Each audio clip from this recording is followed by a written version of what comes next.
Hello ladies and gentlemen, I am Dr. Claudia Albers, Planet X research and professional physicist. And today I'd like to bring to you another one of my articles. This one is entitled Planet X and Megathrust Earthquakes Along the West Coast of the USA.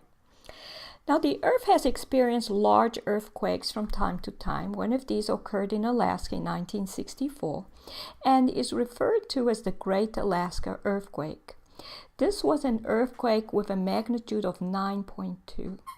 This earthquake caused extreme damage to buildings due to ground movement, liquefaction, and earthquake-induced tsunamis. These large earthquakes are prone to happen in regions on Earth where the Earth is extensively fractured. The fracturing probably occurred as a result of a huge cataclysmic event that the Earth went through in the past.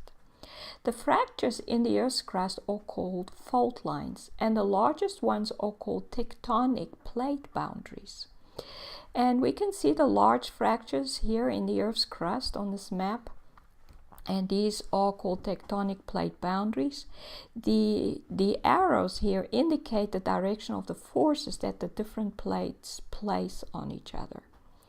Now, in addition to these major fractures, the Earth also has minor fractures within the continental plates, which are called intraplate fault lines. Earthquakes can happen at any fault line, but the majority of the earthquakes happen at plate boundary fault lines. The main reason for this is that the different layers of rock are able to move with respect to each other at these fault lines. And these are the different types of movements that you get at fault lines. If we have two plates on either side moving apart, you may get a sideways slip like this, where one moves up and the other one moves down. And if they're moving together instead of moving apart, we may get this, where again one moves up, the other one moves down. And then you get the strike slip fault, where the plates are just moving past each other, and they will tend to slip so that one moves with respect to the other. Now, when there are earthquakes, often what we get is liquefaction. And this occurs if soils are fine-grained and waterlogged. Then an earthquake can lead to this process called liquefaction. This allows cars and even buildings to just sink into the ground, as we see here. And the other thing that can happen is if the earthquake occurs on the ocean floor or off the coast, then it may induce a tsunami, and this is the type of thing that then happens. It's extremely destructive to coastlines, cities by the coast. Now, the Earth contains vast amounts of molten rock, which we call magma, and this magma has been able to cut channels inside the crust and upper mantle through which it is able to flow. Some of these channels go right up to the Earth's surface and may follow weak regions in the Earth's crust or along fault lines. The points where these channels are able to reach the surface are where volcanoes are found. But there are also higher points and chambers in this network of lava channels that are sealed from the surface. Now, the movement of magma in the channels puts pressure on the fault zones, and when these slip, they cause the magma to flow away from the area of the earthquake. Thus, the magma flows rapidly along the channels and may explode into upward trending parts of the channels that are sealed off. And when this happens, they can cause a huge earthquake. And this is illustrated here. Magma moves along these chambers, and where there are ways all the way up to the surface, you'll get volcanoes. But sometimes there's no way right up to the surface. There's just some sealed chambers, and as the magma explodes into these chambers, they induce earthquakes in the fault lines close to these chambers. So in this way, volcanic activity is actually a sign that magma is moving. And thus it may only be a matter of time before the magma flows into a sealed chamber. And so the fact that we have so many volcanoes going off at the moment means that we are having magma flowing along these channels. And they are moving all the way down from the Earth's outer core, which is liquid, all the way up these channels, and trying to find a way to the surface as the magma in the inner core expands and heats up. And this then causes this magma to flow in, and the fact that we have these volcanic eruptions in places like Hawaii, which does not seem to be ending, means that this is likely to occur. We're likely to have magma flowing and exploding into sealed chambers, and thus causing huge earthquakes along neighboring fault lines. And we do know that the Earth is under pressure because of the presence of the stellar cores, and there are several of them that have made Earth their host. They are absorbing energy from the Earth, and here we see one of them. This one was captured by JFP in late March of 2018, and this object was seen to be stationary in the sky for quite some time. And this is only possible if it is an object that has made a connection with the Earth, like the stellar cores that make connection with the Sun do. And once they make this connection, it's a matter connection, they are then able to rotate with the Earth.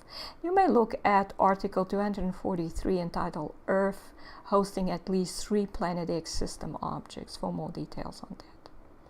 So at the moment, the Earth is in upheaval because of the Planet X system of stellar cores, which are affecting the Earth. Now, these objects are causing the Earth to heat up from the core, so the magma layer inside the Earth is heating up and expanding and seeking outlets to the surface. And you may look at article 258 entitled Planet X and Increased Volcanic Activity for more details on that.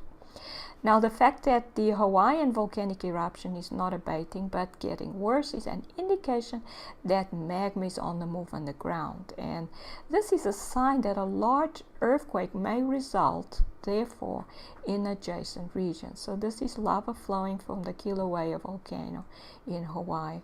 And the lava is flowing faster and faster, indicating that it is hotter and hotter and coming from deeper and deeper from within the Earth. So this indicates that indeed the magma inside the Earth is heating up and expanding, and therefore seeking ways to reach the surface. And obviously it has found a way at this Hawaiian volcano. Now, there are several regions along the Earth's fault zones that are capable of producing very large earthquakes. These regions are called Megathrust earthquake zones. And one such zone is the Cascadia subduction zone. This area runs from Vancouver Island to Northern California and is 1,000 kilometers or 620 miles long. And we see a map of it here. So the Earth's crust is more fractured in this region than in other regions, than even is usual in most fault zones. And another concerning factor about earthquakes in this region is that they seem to have the potential to also trigger earthquakes along the adjacent San Andreas fault line, which we see here. And this fault line runs through California, as you can see, and is about 1,300 kilometers in length, or 800 miles in length. Now, there seems to be some evidence that earthquakes generated by the Cascadia subduction zone also triggered earthquakes along the San Andreas fault in the last 3,000 years. However, the San Francisco earthquake of 1906 seems to have been an exception. And so Here we see the San Andreas also. We could get a large earthquake along here as well. It could be induced from the Cascadia subduction zone earthquake if one occurs there. And it is, however, possible that we will just get an earthquake here by itself. Now, earthquakes can also be induced as a result of electrical activity in the Earth's ionosphere. In this case, discharges within the Earth cause rock to fracture and seismic waves to flow from the fracture point. And here's an illustration of that. This is actually a discharge or underground lightning, which occurs and may lead to the fracturing of the Earth at a certain point, and thus the creation of seismic waves or earthquakes emanating from that point. Now, since the stellar cores captured by the Earth are drawing more and more energy from the Earth, all of Earth's layers are increasing in energy or heating up. The ionosphere is no exception. As the energy in the ionosphere increases, so does the possibility of discharges in the atmosphere and in the Earth's layers underground, which may then result in earthquakes. And you may look at Article 240 entitled Planet X System Effect on Radioactive Decay Rate and Heating of Planets. And this is also illustrated here, how the stellar core, it draws energy from the Earth. More and more energy will come from the Earth's core and will leave the Earth's core and go through all of the Earth's layers, thus heating up every single layer. This leads to the magma inside the outer core of the Earth to heat up and expand, and thus will tend to go through any cracks it can find and try and find its way to the surface. And this will lead to more earthquakes, but it will lead to volcanic eruptions as well. Now, the stellar cores may also directly induce earthquakes through their gravitational influence, which, although small, it's still there. So it ends up having a tidal force, or a force which is tidal in nature. And a tidal force is actually a differential gravitational force, in that it's very strong underneath the object but very weak everywhere else. But this type of gravitational force can induce fault lines to slip directly, and it may also induce the magma inside the Earth to move upwards towards the object and explode into these chambers, and thus create earthquakes in fractures that are in the region of that chamber.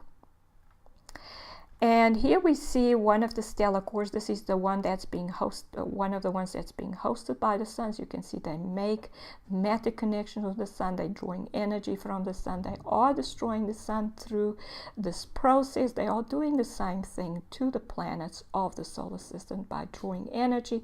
They're reducing the gravity. They then cause these the objects to expand in size. So as the stellar cores being hosted by the Earth draw more energy from the Earth, their gravitational influence will also increase, and thus all the effects that may lead to large earthquakes will also increase. As the Earth's energy decreases due to the presence of the stellar cores, the Earth expands, which creates fissuring and sinkholes in the Earth. This process not only opens new channels for magma to flow, it also increases fractures and may create cave-ins underground, which will then also result in earthquakes. In addition, since new objects seem to be continuously arriving at the sun, it is likely that the number of objects arriving near the Earth is also increasing, which will then further increase the likelihood of a cataclysmic event such as the occurrence of a very large or megathrust earthquake. In conclusion, the presence of several Planet X objects near the Earth and being hosted by the Earth, or in other words, absorbing energy from the Earth, makes it very likely that very large or megathrust earthquakes will occur. Since these seem to be related to the flow of magma, and since the Hawaiian eruption is not showing signs of abating, it also seems very likely that a very large earthquake will occur along the western coast of the United States in the very near future. And this is Dr. Claudia Albers, Planet X physicist. Thank you for watching.